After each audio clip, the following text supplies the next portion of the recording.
بسم اللہ الرحمن الرحیم۔ محترم امام صاحب، محترم معزن صاحب، انتظامی کمیٹی مسجد ابراہیم خلیل اللہ اور معزز سامعین کرام، السلام علیکم رحمۃ اللہ وبرکاتہ۔ الحمدللہ 15 رمضان گزر گئے، آج 16 رمضان ہے۔ 6 مارچ 2026 سے ہم گزر رہے تھے۔ مسجد ابراہیم خلیل اللہ علیہ السلام میں ہم فجر کی نماز کے بعد تشریف فرما ہیں۔ محترم نوجوان بھائیوں، محترم بزرگوں، آج میں آپ کے سامنے مختصراً ایک حدیث رکھنا چاہوں گا۔ اس حدیث کے راوی ہیں حضرت ابو ہریرہ رضی اللہ تعالیٰ عنہ، اور یہ حدیث بھی بخاری شریف کی حدیث ہے، حدیث نمبر 662۔ اس حدیث میں یہ بھی، اگر آپ اسے تھوڑا سا غور سے سنیں تو یہ بھی بڑی دلچسپ اور سبق آموز حدیث ہے، آسانی سے یاد بھی رہے گی۔ پھر آپ اس کو کیری آن کریں، لے جائیں اور سنائیں ایک دوسرے کو۔ حضور صلی اللہ علیہ وسلم نے فرمایا کہ قیامت کے روز جب کوئی سایہ نہیں ہوگا تو 7 خوش نصیب ایسے ہیں جنہیں اللہ تعالیٰ عرش اعظم کے سائے کے نیچے جگہ دیں گے۔ اس کی شرح میں لکھنے والوں نے لکھا ہے کہ قیامت کے روز سورج قریب آ جائے گا اور گرمی شدت کی ہوگی، اور ہر ایک اس وقت سائے کی تلاش میں ہوگا، اور تمام سائے اٹھا لیے جائیں گے سوائے عرش الہی کے سائے کے، عرش اعظم کے سائے کے، اور کوئی سایہ نہیں ہوگا۔ تو وہاں پر 7 لوگ ایسے ہوں گے جنہیں اللہ تعالیٰ عرش اعظم کے سائے کے نیچے انہیں جگہ دینا، اور جو یہ 7 میں سے نہیں ہوں گے وہ پریشان اور اس گرمی سے نجات کے لیے بہت زیادہ حیران و پریشان ہوں۔ یہ 7 خوش نصیب کون ہیں؟ حدیث میں آتا ہے کہ پہلا خوش نصیب ہے امام نادل، ایسا امام جو عدل کرنے والا ہے۔ اس کی تشریح میں جہاں سیاسی لحاظ سے ایک ملک کا ایک خلیفہ یا بڑا ہے، سربراہ ہے، وہ امام بھی آتا ہے۔ اس کی تشریح میں وہ بھی آتا ہے جو جج ہے۔ اس کی تشریح میں ہر لیول کے وہ بڑے لوگ آتے ہیں جنہیں معاملات حوالے کیے گئے ہیں، جیسے مختلف آرگنائزیشنز، تنظیموں کے ذمہ داران، مختلف کمیٹیوں اور انجمنوں کے ذمہ داران، یہاں تک کہ آپ کی مسجد کمیٹی، محلہ کمیٹی، چاہے وہ چھوٹی ہو کہ بڑی ہو، اس کا جو صدر ہے، اس کا جو پریزیڈنٹ ہے، چیئرمین ہے، اس کی ذمہ داریوں میں یہ ذمہ داری ہے کہ وہ عدل اور انصاف کرے۔ یہ سب سے نمبر 1 رکھا گیا ہے۔ اس کی اہمیت میں آپ پر واضح ہو جائے گی جب آپ بقیہ 6 سنیں گے، تو آپ کا اندازہ ہوگا یہ 6 پر کس طرح فوقیت حاصل رکھتا ہے۔ دوسرا کہا گیا شاب نشأ فی عبادت اللہ، ایسا نوجوان جس کی جوانی پلی بڑھی ہو، پروان چڑھی ہو اللہ کی بندگی میں۔ یہاں جو لفظ آیا ہے عربی لفظ، وہ لفظ ہے نشأ۔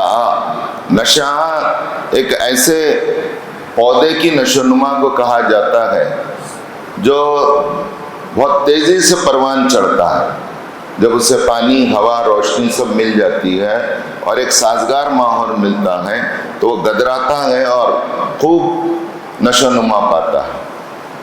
اسی طرح جو نوجوانی کی عمر ہے، وہ عمر آپ دیکھیں گے کہ اس میں عموماً ہم کہتے ہیں بچے بھپک گئے، اور یہ تو بڑھنے چڑھنے کی عمر ہے، یہ نیا خون ہے، اس میں ہائٹ نکل آتا ہے، اس میں خوبصورتی آتی ہے.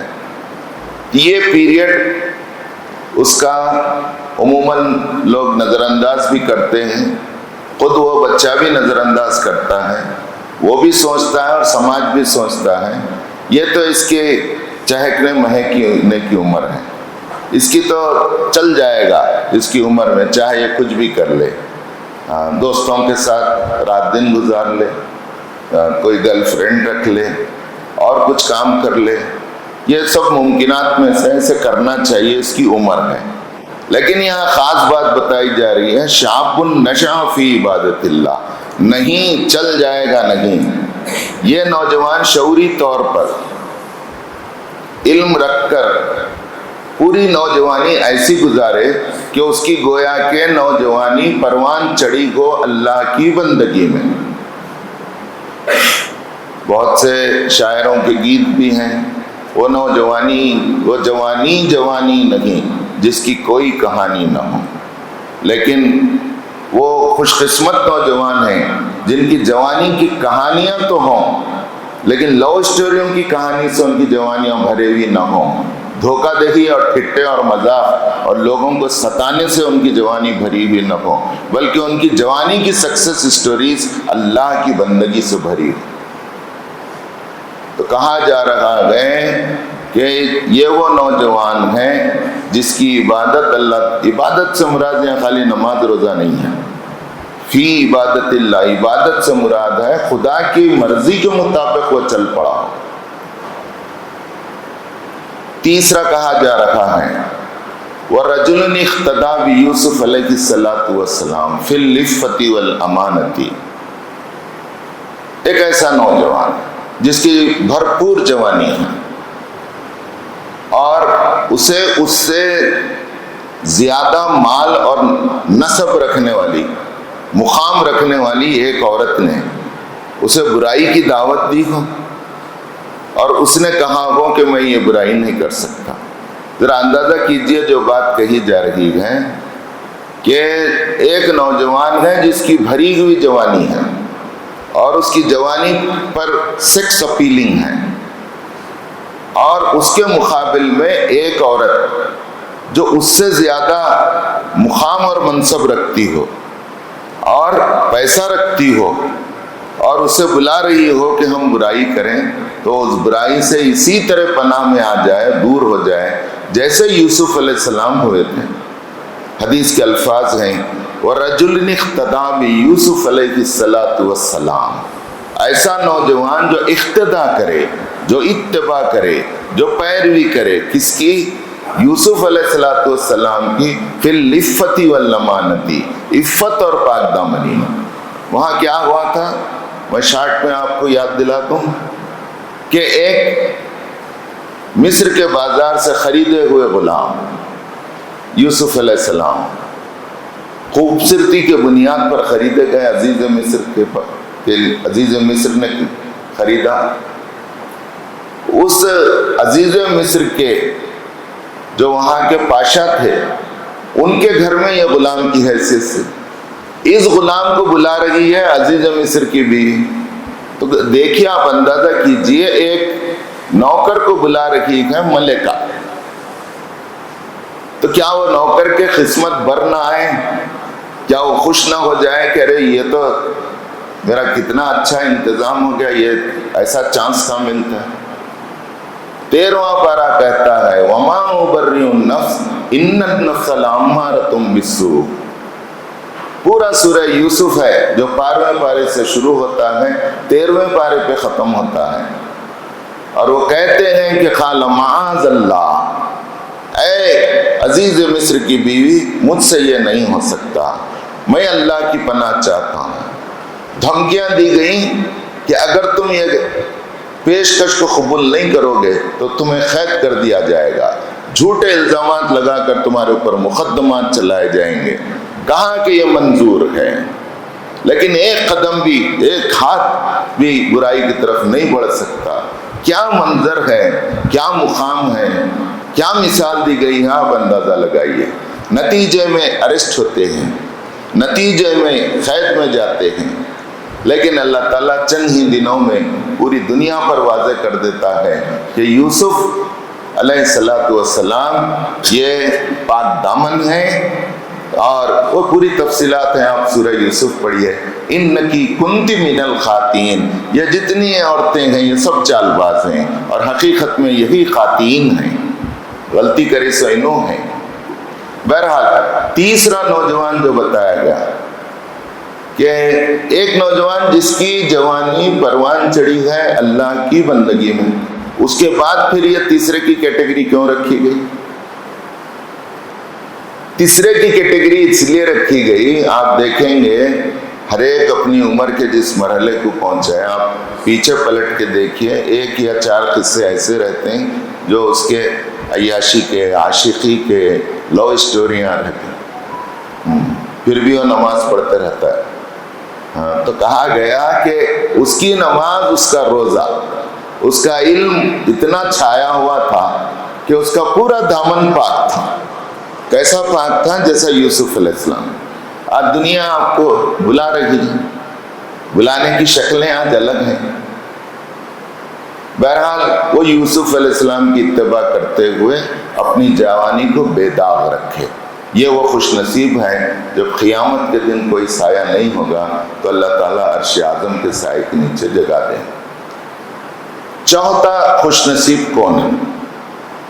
چوتھا خوش نصیب کہا گیا وَرَجُلٌ تَصَدَّقَ بِصَدَقَةٍ فَأَخْفَاهَا لَا تَعْلَمُ شِمَالُهُ مَا تُنْفِقُ بِيَمِينِهِ، ایک ایسا آدمی جو اللہ کی راہ میں صدقہ دیتا ہے، اللہ کی راہ میں خرچ کرتا ہے، نفل یا فرض انفاق کرتا ہے، صدقةٍ حَتَّى لَا تَعْلَمُ شِمَالُهُ، یہاں تک کہ اس کے لیفٹ ہینڈ نے جو کچھ دیا ہے، ما تنفقو بیمینہ، اس کے سیدھے ہاتھ کو تک خبر نہیں، یاد نہیں رکھتا، یاد نہیں دلاتا، احسان نہیں کرتا، بار بار نہیں کہتا کہ میں نے ان کو دیا ہے، ان کو دیا ہے۔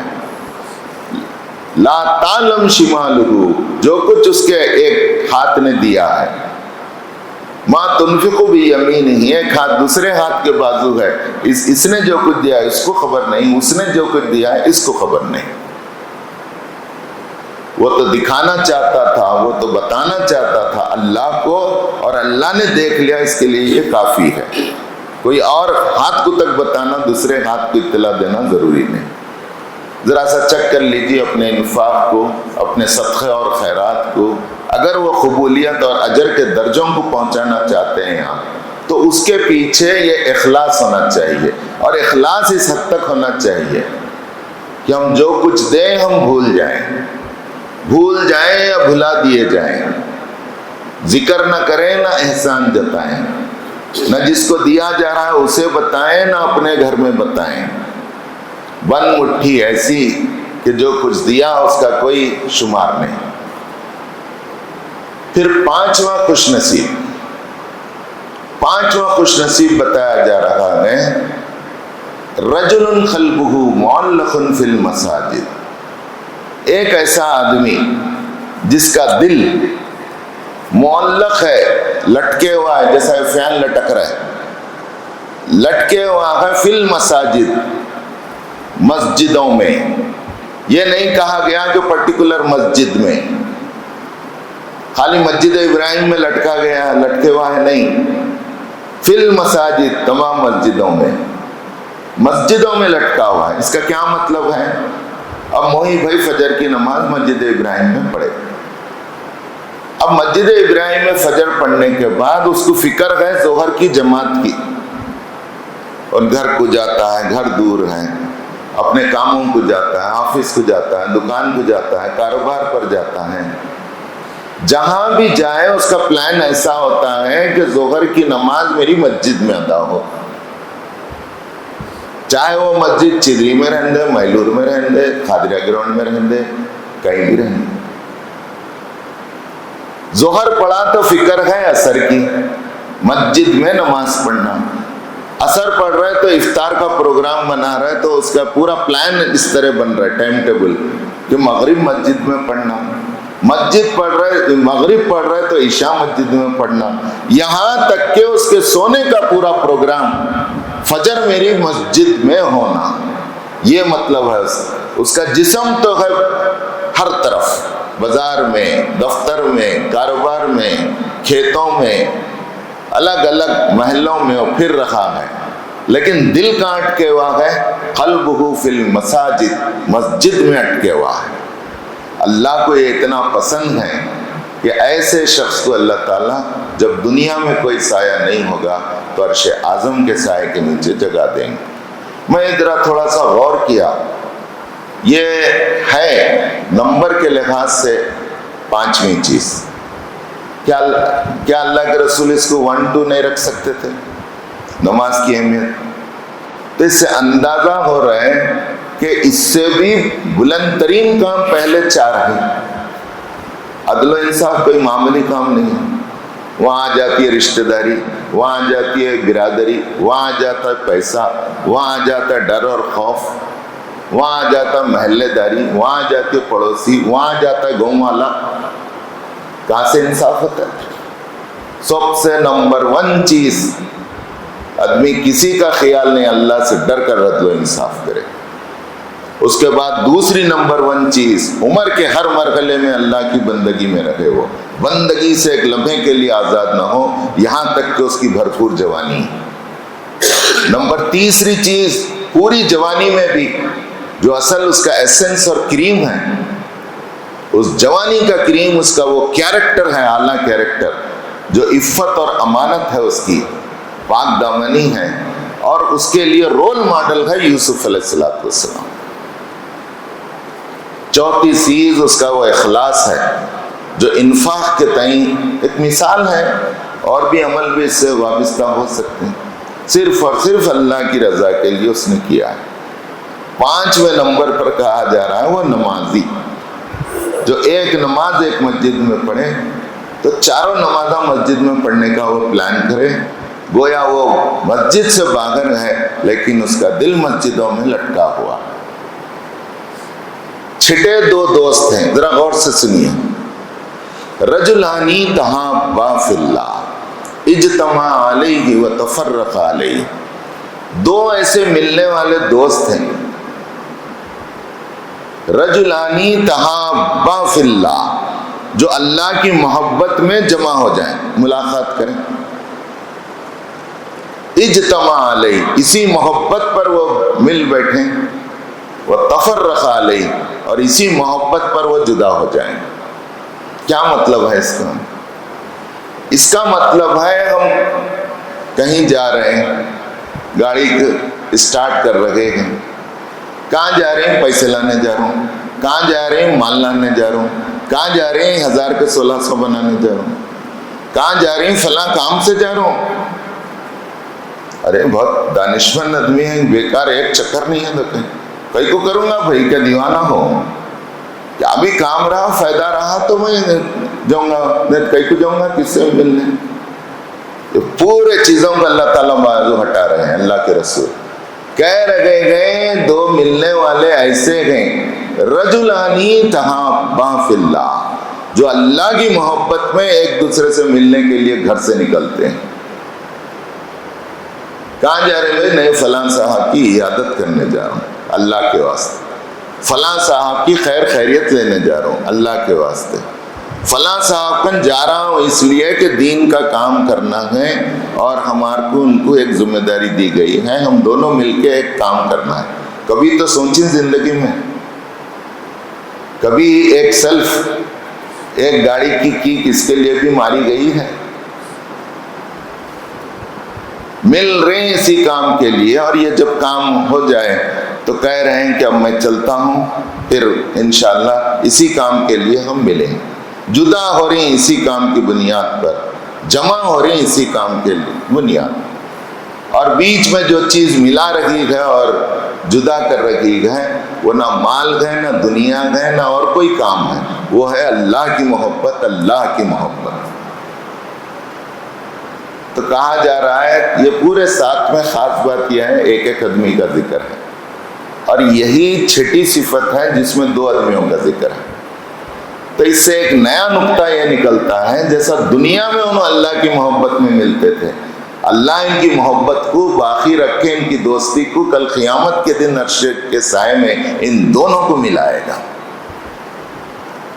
ساتواں اور آخری خوش نصیب جسے کہا گیا رجل ذکر اللہ خالیا ففاضت عیناہ، ایسا آدمی جو اللہ کو تنہائی میں یاد کرے، خالیا تخلیہ میں یاد کرے، ففاضت عیناہ، اللہ کے ڈر اور اللہ کی امید سے اس کی دونوں آنکھیں بہہ پڑیں۔ آج رو رہے آدمی، مال کا نقصان ہوا تو رو رہے ہیں، بیٹی گھر کو آ گئی تو رو رہے ہیں، بیٹا ہاتھ سے نکل گیا تو رو رہے ہیں، کاروبار کا نقصان ہو گیا تو روتے بیٹھ رہے ہیں۔ رو رہا نہیں آدمی اللہ کے ڈر سے، کیونکہ اس کا اندازہ نہیں ہے کہ اللہ سے محبت اور اللہ سے کریں تو اللہ مجھے کیا دینے والا ہے، اور اللہ سے میں ڈروں تو اللہ مجھے کیا نقصانات سے بچانے والا ہے۔ تو یہاں پر ففاضت عینہ میں یہ ہے کہ اسے کوئی چیز اس کے آنکھوں سے گرم گرم آنسو ٹپکائے تو وہ صرف اور صرف اللہ کا ڈر۔ اور کب ہو یہ؟ مسجد میں بیٹھ کے رو رہی ہیں، وہ اجتماع میں بیٹھ کے ڈھنگا کر رہی ہیں، وہ سب نہیں۔ حدیث میں آیا ہے رجل ذکر اللہ خالیا، ایک ایسا آدمی جو تنہائی میں اللہ کو یاد کرے۔ عربی الفاظ ہے خالیا، سب سے ہٹ کر کٹ کر، تخلیہ جس کو بولتے ہیں، اکیلے ہو جائے، وہ ہو اور اس کا رب ہو، کوئی تیسرا نہ ہو۔ ففاضت عینہ، اور اس کے اوپر وہ فطری انداز میں اللہ کی یاد، اللہ کی ذات سے امید اور اس کا ڈر اور خوف، اس کی پکڑ کا احساس اس کے پورے جسم پر رونگٹے کھڑے کر ڈالے، اور کوئی تکلیف نہ رلائے، اللہ کی یاد کی وجہ سے اس کی آنکھوں سے گرم گرم آنسو گر پڑے۔ کہا گیا کہ یہ وہ خوش نصیب ہے جب دنیا میں کوئی سایہ نہیں ہوگا تو عرش اعظم کے سائے کے نیچے جگہ دی جائے۔ میں 1984 میں دہم میں جب میں عالمیت کا کورس کر رہا تھا تو عربی ادب، عربی لٹریچر کی ایک کتاب ہمیں سلیبس میں تھی۔ اس کتاب کا نام ہے القراءۃ الراشدہ۔ اس کتاب کے ترتیب دینے والے سنے محی بھائی، اس کتاب کے لکھنے والے ہیں مولانا ابو الحسن علی ندوی رحمۃ اللہ علیہ۔ وہ بہت پائے کے عالم دین تھے، ان کی کتابیں صرف انڈیا نہیں، سعودی عرب اور دوسری یونیورسٹیز میں بھی چلتی ہیں۔ تو عربی لٹریچر کی وہ کتاب ہم کو سلیبس میں تھی۔ اس میں یہ حدیث ایک سبق میں تھی، اور اس سبق کا جو انوکھا نام تھا وہ کہہ کر میں اپنی بات ختم کروں گا۔ کن احد سبعہ، اے سننے والے تو 7 میں سے 1 تو ہو جا، اے سننے والے تو 7 میں سے 1 تو ہو جا، کیونکہ یہ 7 خوش نصیب کل عرش اعظم کے سائے کے نیچے اللہ انہیں جگہ دے گا۔ تو 7 میں سے اگر 1 ہو گیا تو تیری بھی وہاں پر سیٹ ریزرو ہو جائے گی۔ یہ پوری حدیث کو اس طرح ہم دیکھیں کہ رسول اللہ صلی اللہ علیہ وسلم نے اللہ کی مرضی اور قیامت کی ہولناکیوں سے بچنے کے لیے کیا کچھ چیزیں ہو سکتی تھیں، کیا کچھ کام ہو سکتے تھے، وہ پورا کوسچن پیپر رسول اللہ صلی اللہ علیہ وسلم نے لیک کر دیا، اور اس کوسچن پیپر کو آؤٹ کر دیا اور ہمیں بتا دیا کہ یہ چیزیں ہیں۔ اب پورا کوسچن پیپر ہمارے سامنے ہے، اس دن سے پہلے اللہ کے رسول نے رکھ دیا، تو کیا یہ احسان نہیں ہے؟